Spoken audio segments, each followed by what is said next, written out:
in the NFL. And we'll start with what took place, how the day ended yesterday with the Sunday night game being played in Cincinnati and the Bengals taking care of the Bills. Final score 24-18. Bengals covered. The game stayed under. We know, as long as they stay healthy, that the Bengals are going to be, a playoff team. They're going to be very tricky to get out of the playoffs. They can win the whole thing. What do we know about the Bills today? With another loss last night, that means they're now 5-4, and I'm looking at their updated numbers to make the playoffs. It's a coin flip. That's right. It's minus 110 both ways today. Mm-hmm. Absolutely. Windows close really fast in the NFL for some of these organizations. Is that what we're watching right now with Buffalo? Missed their chance. Yep. Injuries, too much to overcome. What's going on with the offense? They missed Dable. All of it. Yep. And you can't look to any game on the schedule and just give them a W based on how they looked against Tampa and how they looked against the Giants, both games at home. Uh-huh. That is also a horrible matchup for them. It's just not going to go their way when they take on the Bengals. Cincinnati left a lot of points out there. That sequence off after the Allen interception where they have 2nd and 1, then 3rd and inches, and they go false start, holding, and then they have to punt. Then the false start on the field goal, which would have been good from McPherson. But to hold them to, until they get the last touchdown there, they had 3 points in the second half. And then they get the 2. They're sitting on 10 points with 4 minutes left in the game. I mean, it felt like they were on 10 possible? points the entire time last night. Yeah. And that sequence that you're talking about, when they were going to go for it, they tried like the tush push or the sneak with Burrow, and then Linval Joseph throws him like 8 yards, and Collinsworth is laughing on TV. I'm like, hey, you look like a ragdoll right there with what he did to him. But that sequence had 5, and yesterday was ugly in the NFL. A lot of it was. We had 5 straight penalties in that game. 5. You're right. And yet there was a blatant tripping call that was not called when Josh Allen hit Kincaid. Both guys were injured, and Tirico and Collinsworth were all over it on the broadcast. How do you miss something like that? Which would have led to probably more Bills points at some point in the game, but that was baffling to me. They're calling everything across the board. You're like, oh my God, can you just take it easy for 10 seconds, please? And they miss something like that? 15 yards on Allen for pointing? What are we doing here? It's enough already. I know. You watch the college game. It's too much with the celebration stuff, but they let you play, and there's no body sack crap and the other stuff. Which the infuriating part is, come playoff time, they swallow the whistles and they don't call a damn thing. Right. But now, I mean, all the Goodell has to say is stay out of the way, and you have an unbelievable product, and it's just how these officials get in the way, they ruin it. But it's definitely cause for concern and panic time, because if you look at it right now, all 4 teams in the AFC North are in the playoffs. Those are your 3 wild cards. So that prop could come in here, because how good are they? I know the Ravens are awesome, but it depends on what's on your schedule and what division you play in. And Pittsburgh is a below-average team, but they have an easy schedule, and they stole some games. So when you look at updated wins and how things could play out, there's a good chance Buffalo only wins 9 games, and it's not going to get you in when it's all said and done, and when tiebreakers come into place. And they would only have to blame themselves at that point for what's happened. And it's just, you're right. To go from you're the best team in the league, you should have won at Kansas City without the squib kick. Why didn't you squib kick there? And then he finds Kelsey. And then you're the overwhelming favorites the following year, and then you have injuries, and what happens?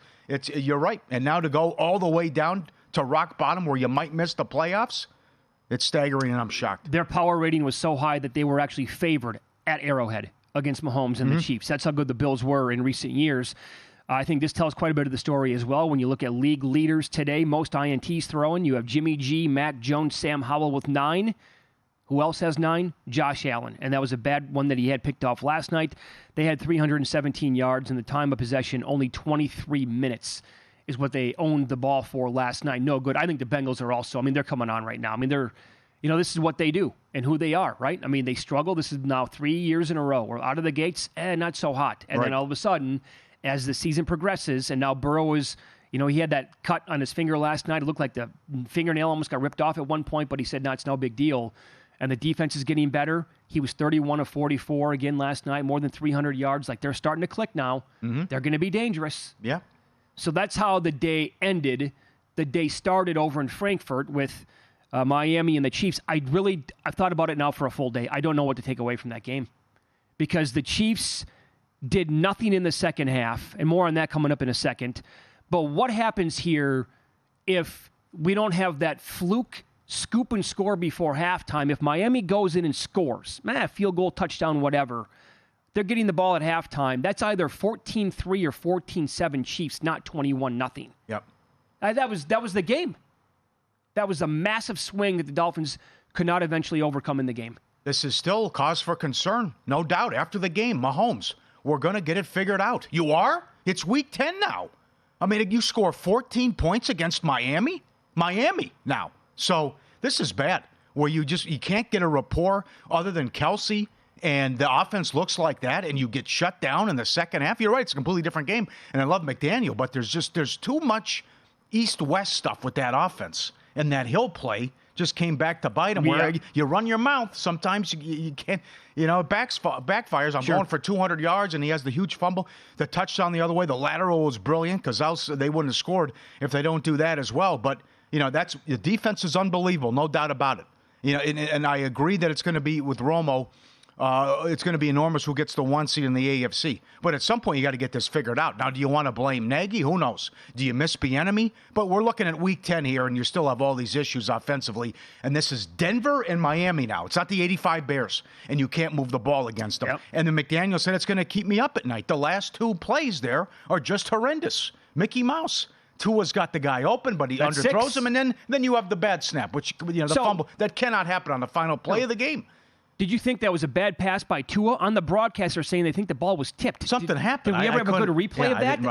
I couldn't really tell if it was tipped or not. I thought it was just a misread there by Tua and a bad throw by him. Yeah. Mahomes, after the game also, when he's talking about that, we got to figure this out. He also was asked if this is the best defense he's ever had. And he goes, this might be the best defense in the NFL. So, yeah. Mm-hmm. And that's the scary thing about the team. Like, we can all sit here and say, it'd be nice if they really had Tyreek Hill back. Well, the guy won the Super Bowl last year without him. Sure. So, I mean, it was... Sure, I know. It was that. So now it's going to take a full year and a Super Bowl victory, and suddenly they're going to go in the tank offensively? That's bizarre to me. Also, here's something to keep in mind. The team is really, really good in the first half. They were 0 for 4 scoring in second half drives yesterday. They are 5 for 43 in the second half this year, scoring touchdowns on drives. My God. That was. What? They were ranked 30th in the league yesterday. It probably got worse after the game. What have we talked about many times on the show? Why are you so bad third and short? Horrendous. Game on the line? 3rd and 1 pass? They will never do the quarterback sneak again. No, I know, because he got hurt. That's right. I know. And as people were pointing out, Mahomes could have audibled into that. There were plenty of gaps because Miami knows that. They knew going in, like Mahomes, if it's 3rd and short, they're not gonna run the quarterback sneak. Right. But if he called an audible, it was right there for him. Right. But it's the same thing. I talked about it all show Friday. I don't care about Miami. I don't care about Dallas until you beat someone good. Miami hasn't beat a team with a winning record since week 3 of last year. Win one of these games. I can't take you seriously. Win one of them. I got more on that right here. The Dolphins average, this year alone, they're averaging 39 points per game versus losing teams. 17 points per game versus winning teams. I've bet against the Dolphins 3 times this year. Bills, Eagles, and yesterday. 3-0 on the season. Yep. Can't get there with any of it from an award standpoint.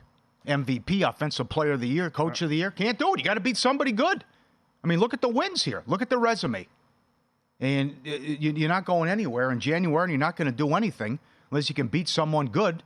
Just like the Cowboys. You call the Cowboys bullies. Well, you're right. Yeah. I mean, here's an opportunity here, and you can't close. And Miami had plenty of chances. All you have to do is don't turn the ball over and score 17 points. That might have been good enough, and you can't do it? Bad job. Yep. And then yesterday in the afternoon, you brought up tying in the Cowboys here. They lost 28-23, could not cover. They dropped to 5-3 on the year. 250 yards on their final 4 drives. And they couldn't win that game. Yep. 1st and goal from the 6. 27 seconds. False start, sack, incomplete, delay a game, completion short of the goal line.